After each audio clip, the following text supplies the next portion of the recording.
Welcome to another Straight Up Tuesday tip. I'm 𝗤𝘃𝗃𝗀𝗏, licensed agent with Second City Real Estate. With me, as always, is Mark Ainley, founder and owner of 𝗤𝘃𝗱𝗰𝗀𝘀. And with us, first-time guest, Josh Steigelmann from State Farm Insurance. Josh, we just went over your name, and then I butchered it, so I apologize, man. But welcome to Tuesday Tip. How you doing? I'm doing good. How about you? I'm well, man. We're keeping that in, too. We're not editing that.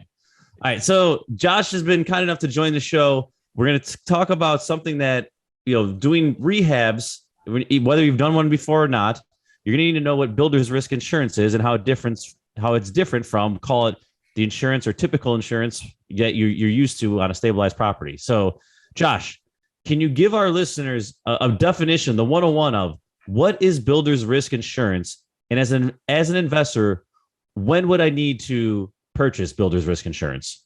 Yeah, for sure. So, the easiest definition of builder's risk is going to be coverage for why the house is being either built or remodeled. A lot of homeowners policies do not provide coverage for that unless you add that on as an endorsement. So it's a very important endorsement to add onto your policy. And you want to start it the second you own the property. Whether it's closing is set for a certain day, you want to make sure that you have it the day that you own that property and they start breaking ground. Because if something were to happen, say theft of material, or they get the framework up and something destroys it, you want to make sure from that day that you are covered with it. How does, I see a lot of people that will try skipping because it's more expensive and it's a lot easier not to have it than to have it. And people think that just because I have a policy in place, I'm good. But most of the time when you have a vacant property for longer, how long, let me answer the first question here. So when should somebody disclose to their insurance company if they don't have a builder's risk that how long before it's vacant? How long can it be vacant without really getting in trouble by your carrier?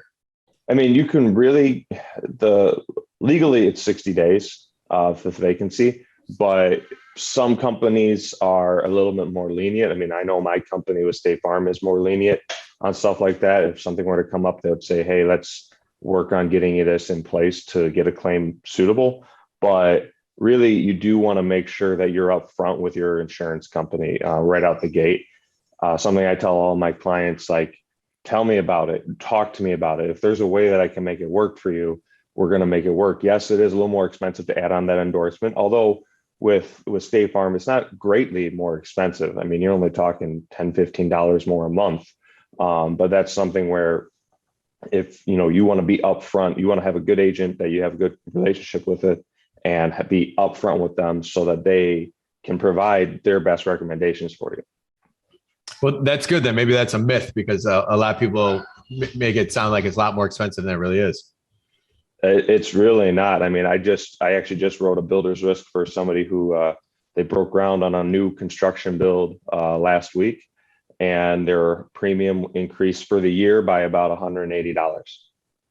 So the question I was getting at, I guess, before was when somebody has a building that they don't have builder's risk on, and 90 days, 120 days into a project, maybe they get ripped off or something where they have to file a claim. You guys are able to easily kind of call them out that we're not going to cover it because you don't have builder's risk, right? Oh yeah, because it's very easy to see. Like an adjuster comes out onto the property, they're going to very easily be able to tell, hey, this isn't just your house that had hail damage. Like that's a very common claim for hail damage, but they go out, an adjuster is going to inspect every single thing. They're going to be able to very easily tell this is a builder's risk type of claim. And if you don't have that endorsement on there, you're going to be up the creek without a paddle. Does builder's risk also cover like a worker getting hurt on the job, right? Like if someone like the oh crap moments of, hey, I'm going to get sued. Like does builder's risk play anything there, or is that a whole separate umbrella? That's a whole separate. If you have a homeowner's policy in place, your medical expense coverage and your liability coverages are going to come in to cover that. But that's something, if you just flat out didn't get a property coverage in place at all, then you're going to have an oh crap moment and go, oh crap, this guy just got injured. And now he's going to go either after your personal assets or through the workers' comp. But workers' comp can only go so far sometimes. And that's where it's much better to have insurance companies' money to pay for somebody rather than your own money to pay to somebody. Got it. And when you're doing these builder risk policies, I'm assuming most lenders. So like if you're using a Renovo type lender where they're bundling the rehab budget into the loan, Mhm. they're going to require some form of builder's risk off the bat, right? Like it's not, there's not even a way around it. Like they want to cover themselves too as the lender. Oh, for sure, definitely. A lot of mortgage companies are incredibly particular with those type of loans, and they need very specific wording in the builder's risks. And that's something most of the time, if you don't have that, I mean, it's hard enough to get a loan to go through underwriting and approved anyway. But that's something, if you're not going to get that on there, good luck with getting a loan to close on that. Yeah, I know CIC and CCFL. I know they always required it for us to have it. And man, the wording, yeah, it had to be exact. Oh yeah, very, very particular with banks. Got it. Anything else our listeners should know about builder's risk? I mean, not really. Honestly, I kind of stated it before. It's not a very expensive endorsement with at least my company with State Farm. I've seen that it's not very expensive.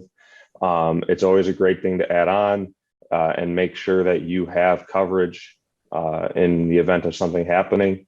I mean, insurance is there for all those accidents. There's a reason it's called insurance. So I always recommend it. So to wrap it up, then, just to anybody that has a project that they're working on that might be longer than a certain amount of days, they should be having this added onto their policy, correct? Yeah, definitely. If it's going to be longer, realistically, than 3 months, because at that point, I mean, that's a rehab at that point. It's not just, oh yeah, I'm remodeling my kitchen. You want to get something in place there. Got it. That was gonna be my exact question. Like, what's the cutoff? So cool. All right, Mark, Chicago Fact. Do you think you got this one? I think I do. This one's for the person that, let's see here. Where did I put the number? T Daniels. T Daniels out of Mundelein. I don't think the first name's T. I think it's just their first initial. So, but T initial Daniels. Mundelein. Way up there. Yeah, Mundelein. So we got some Lake County in the house. But yeah, they bought a T-shirt as well too. So thank you for buying the T-shirt, and maybe I can help you recoup your funds here. All right. So this is nice and easy. No, it's not nice and easy. But how many stories is the Sears Tower? And I'll give you multiple choice. 84, 110, 146, 192. The multiple choice made it really easy. It's 110. There you go. Boom. You're on fire, man. The 12-year-old boy back in the day would have known the 1992 Mark would have known that without having multiple choice. So I was a big, I used to think that building was so awesome. So awesome. Nice work. We got T, get your T-shirt. Yeah. T. We're going to find out their real name one day. And we don't even know if it's boy or girl, their real name, and we'll announce it here. So Josh, thank you very much. Tom, thank you very much. Listeners, please leave us a review. Leave us a 5-star review and smash that like button. And then also please refer us to your friends. Josh, thank you. Tom, thank you. Listeners, we'll see you Thursday. Thanks all.